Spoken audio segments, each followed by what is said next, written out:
भारत रत्न डॉ. एपीजे अब्दुल कलाम का जीवन हमें साहस और संघर्ष की अद्भुत कहानी सुनाता है। उनका जन्म 15 अक्टूबर 1931 को धनुषकोडी, तमिलनाडु में हुआ था, जहां एक साधारण परिवार में उनका पालन पोषण हुआ। वित्तीय कठिनाइयों के बावजूद उन्होंने अपनी पढ़ाई के लिए अखबार बेंचकर जमीनी स्तर पर मेहनत की।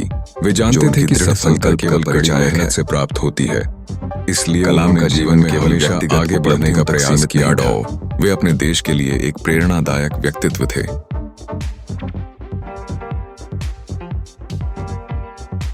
उन्हें भारत के 11वें राष्ट्रपति के तौर पर देश की सेवा करने का सम्मान मिला तथा उन्हें वैज्ञानिक उपलब्धियों से नवाजा गया।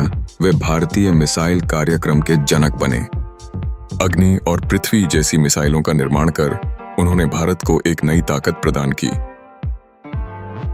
उनके काम ने केवल भारत की सीमाओं को सुरक्षित किया, बल्कि अंतर्राष्ट्रीय स्तर पर भी भारत की प्रगति का मार्ग प्रशस्त किया। अब्दुल कलाम की कहानी केवल विज्ञान व तकनीक की नहीं, बल्कि जीवन के संघर्षों की भी है। एक बार एयरफोर्स में पायलट के साक्षात्कार में महज 9वें स्थान पर आने पर उन्हें निराशा हुई। ऋषिकेश बाबा शिवानंद की असफलता ने लिए मार्ग खोलने का नया दृष्टिकोण दिया।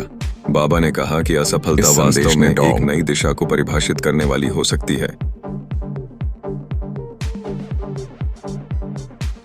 कलाम को सिखाया कि असफलताओं को स्वीकार करना, कलाम का जीवन की संभावना के लिए प्रेरणा का स्रोत करना आवश्यक होता है।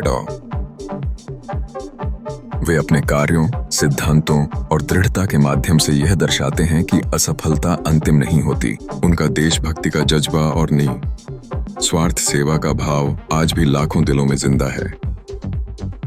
वे जनता के सच्चे नेता थे, जिन्होंने अपने भीतर की ताकत को पहचाना और इसे दूसरों को प्रेरित करने में कलाम ने हमें सिखाया कि जीवन की कठिनाइयां भी हमें मजबूत बना सकती हैं, अगर हम उन्हें अपने विकास की सीढ़ी माने।